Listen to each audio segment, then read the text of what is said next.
Well, good morning. It is Thursday, April 22nd, Friday Eve, as we like to call it around here. And yes, some of us are still dealing with the snow. We'll get to that in just a moment. I'm Danielle Wiggins with your 3 News Now morning update. And as always, I want to say thank you for spending a few minutes with me on the WKYC Facebook and YouTube pages. Remember to share your thoughts on the stories covered in this edition of 3 News Now. Make sure you do that in the comments section. Okay, so if you didn't know, today is Earth Day. Teenage climate activist Greta Thunberg will testify before Congress for a hearing. The topic, the role of fossil fuel subsidies in preventing action on the climate crisis. President Joe Biden is expected to meet with world leaders for a virtual conference on climate change. Okay, and speaking of Earth, specifically Northeast Ohio, man, take a look at this beautiful, just yesterday we had a lot of snow that we were dealing with. I tell you, it was a crazy weather week. We were experiencing spring-like temperatures, spring jackets, and then we went to winter coats and snow in a matter of days. Nicole Taylor connects with me on my Facebook page, and she calls it, you know, everything that we're experiencing, sprinter, you know, like spring and winter combined. Well, we're almost through it because Hollie is tracking summer-like temperatures heading our way in just a few days. Thanks so much, Danielle. As we get a check of the weather for the rest of the afternoon, it's still cold, but we're seeing some sunshine.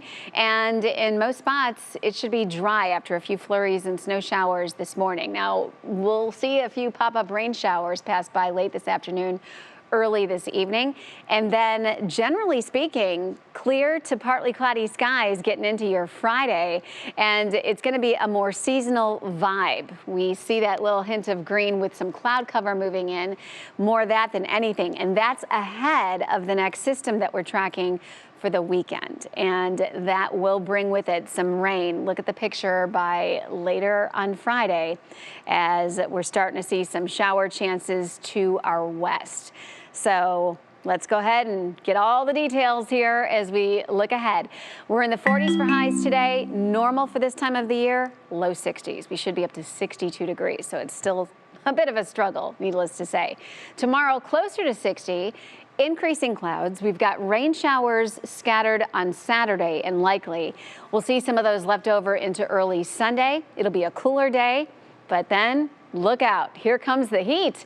On Monday, we're in the 60s. By Tuesday, upper 70s, and Wednesday, low 80s. Danielle, back to you.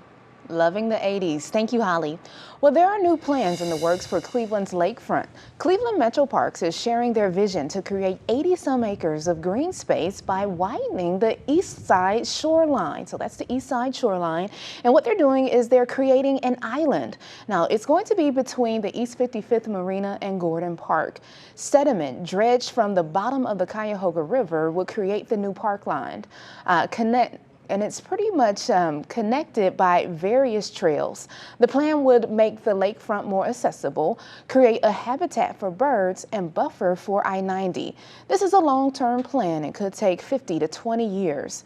The MetroParks CEO compares it to the huge Edgewater project. Edgewater didn't look like this years ago. It was fill, and it's moved out, and now this can be the next iteration. And I know there's conversation about dredge and dredge material, but you know, we want to make sure that we're partnering and that it's clean and that we can really provide this wonderful atmosphere. The MetroParks hopes to help fund the project with local, state, and federal dollars. And they want to know what you think of the idea.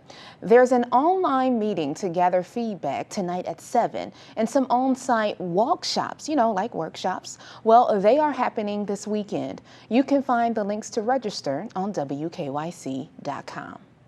And the NFL draft is just a week away, and the league has some big plans to give back to Cleveland. They're hosting a series of pre-draft community events with pandemic recovery in mind.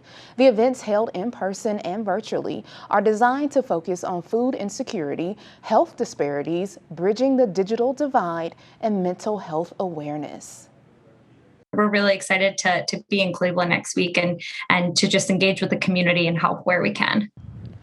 And to kick off draft week, the NFL will make a $35,000 donation to the Greater Cleveland Food Bank and hand out NFL souvenirs to those receiving fresh produce and other food items.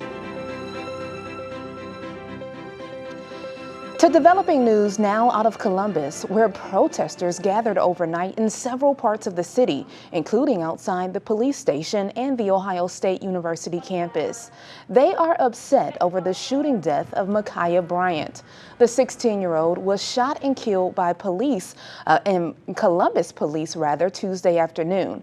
Police released more body cam footage yesterday showing the scene from different perspectives as an officer approached a driveway with teen girls fighting.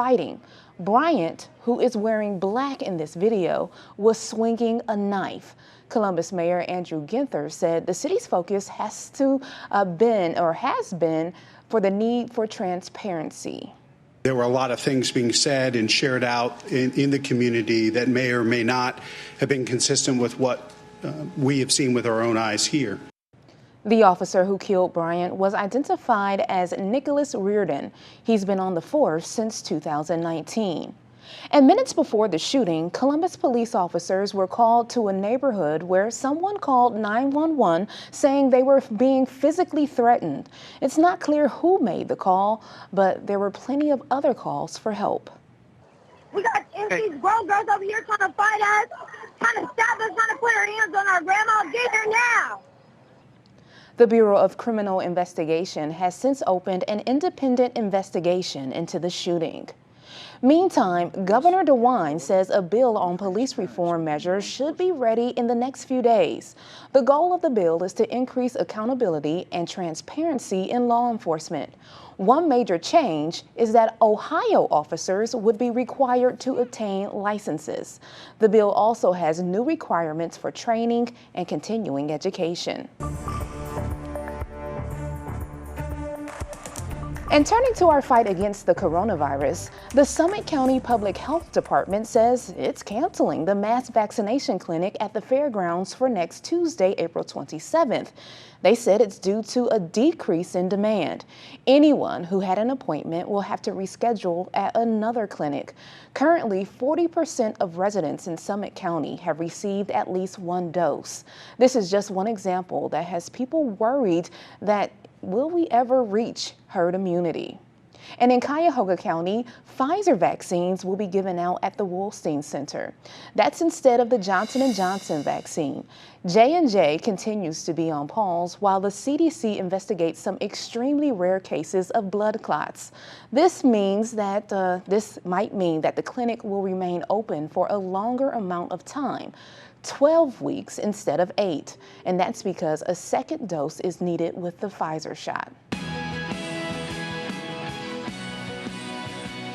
Time for a quick look at 3 things to know this morning.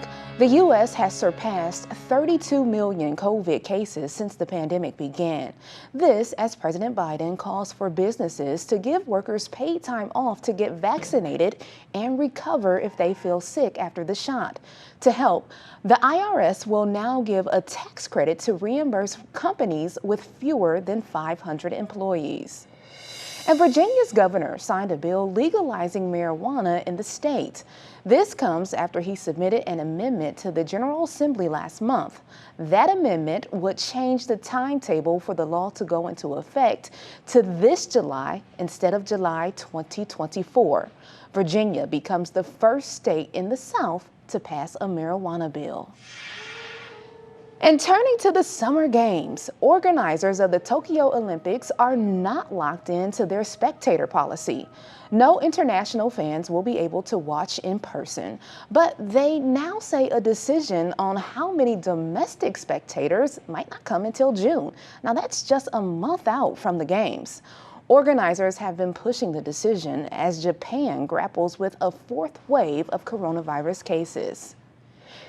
And with less than 92 days to go for the Olympics, remember that we here at WKYC are the home of the Olympics. So make sure to check back with us for all of the special coverage and exciting news in the next couple weeks.